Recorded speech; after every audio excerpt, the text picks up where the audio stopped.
আসসালামু আলাইকুম। আজ আপনাদেরকে খুবই মজার কিন্তু বিতর্কিত একটা খাবার রান্না করে দেখাবো। যারা এটা খান তারা খুব পছন্দ করে আগ্রহ নিয়েই খান, আর যারা খান না তারা নাম শুনলেই কপাল কুঁচকে তাকান। খাবারটার নাম হলো ভুড়ি। অনেকে এটাকে ওজ বা বটও বলে থাকেন। আর আমি আজকে সেই ভুড়ির কালা ভুনা রান্না করে দেখাবো। যারা ভুড়ি খান তাদের তো এই কালা ভুনা অবশ্যই অনেক পছন্দ হবে। যারা খান না, কোনোভাবে নাম না বলে তাদেরকে একবার খাইয়ে দিয়ে দেখবেন পরবর্তীতে আবারও খেতে চাইবে। তো চলুন আর কথা না বাড়িয়ে আজকের ভুড়ির কালা ভুনা রেসিপিটা শুরু করা যাক। ভুড়ির কালা ভুনা করার জন্য এখানে আমি 1 কেজি ফ্রোজেন গরুর ভুড়ি নিয়েছি, যেটা সুন্দর করে পরিষ্কার করা ছিল এবং বড় একটা চাঙ্ক ছিল, সেটাকে আমি এরকম মিডিয়াম সাইজ করে কেটে নিয়েছি যাতে হাঁড়িতে বসাতে সুবিধা হয়। ভুড়ি কিভাবে পরিষ্কার করে এটা আমার কাছে জানতে চান না, আমি কখনোই করিনি। আমি সবসময় এরকম ক্লিন ভুড়ি কিনেই রান্না করি। তো ক্লিন থাকলেও আমি এটাকে আরো একবার ক্লিন করার জন্য পানিতে সেদ্ধ করে নিই। তার জন্য আমি এর মধ্যে একটু হলুদের গুঁড়া এবং খুবই সামান্য পরিমাণে লবণ দিয়ে গরম পানি দিয়ে এমন ভাবে এটাকে ঢেকে দিই যাতে ভুড়িগুলো মোটামুটি পানির নিচেই থাকে। তারপর এটাকে আমি সেদ্ধ করে নিই।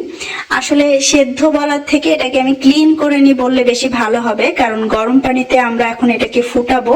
আমি প্রায় 35 থেকে 40 মিনিট ধরে এটাকে ফুটিয়ে নিই। এতে করে ভুড়ির যে একটা আলাদা গন্ধ আছে সেটাও যেমন অনেকটা কমে যায় এবং ভুড়ির অতিরিক্ত চর্বিটাও কিন্তু বের হয়ে যায়। তো 40 মিনিট পরে ওই পানি থেকে তুলে আবারও আমি একবার গরম পানি দিয়ে এটাকে ধুয়ে নিয়েছি। এখন আমি এগুলোকে ছোট ছোট টুকরো করে কেটে নিব। অনেকে কিন্তু এই ভুড়ি ভুনার মধ্যে আলুও ব্যবহার করে থাকেন। যেহেতু আমি কালা ভুনা করছি, তো আলু বাদ দিয়ে শুধু ভুড়িগুলাকে আমি এরকম ছোট ছোট বাইট সাইজে কেটে নিচ্ছি। ভুড়িগুলা কিন্তু 40 মিনিট ধরে ফুটানোর কারণে বেশ নরম হয়ে গিয়েছে, মোটামুটি 80% সেদ্ধ হয়ে গিয়েছে।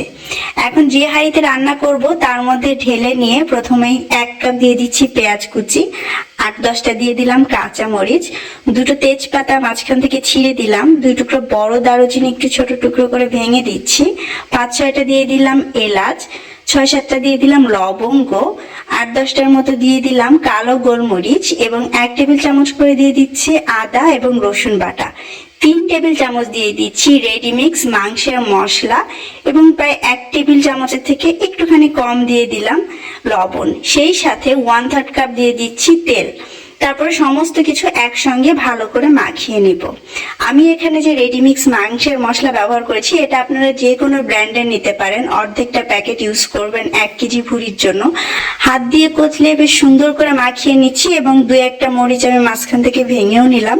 তারপর হাতটা ধুয়ে খুবই সামান্য 1/4 কাপের মতো পানি এখানে দিয়ে দিচ্ছি, যাতে যখন আমি চুলাটা জ্বালাবো নিচ থেকে আগেই ধরে না যায়। তারপর আমি এটাকে চুলায় বসিয়ে দিব হাই হিটে এবং অপেক্ষা করব যতক্ষণ না নিচ থেকে ভাপ উঠতে শুরু করে।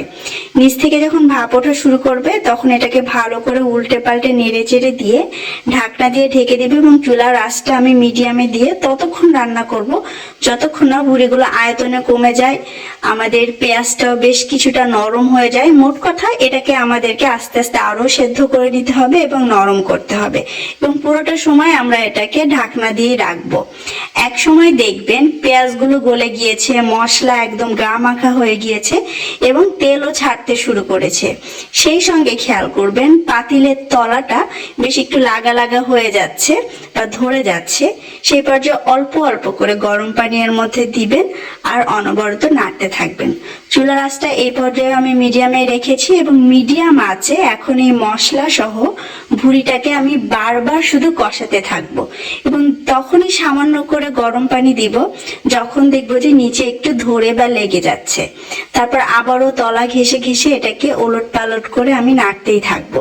কেউ যদি ভুড়ি ভুনা খেতে পছন্দ করেন তাহলে এই পর্যায়ে চাইলে নামিয়ে নিতে পারেন, কারণ এটা রান্না হয়ে গিয়েছে।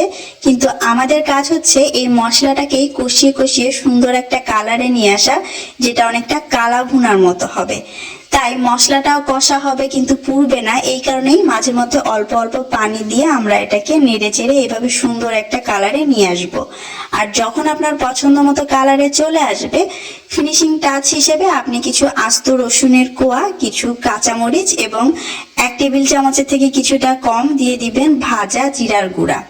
খুব সুন্দর একটা ফ্লেভার আসবে এতে। এগুলো দেওয়ার পর আরো 5-10 মিনিট একটু নেড়ে চেড়ে মিশিয়ে তারপরে জাস্ট নামিয়ে নেবেন।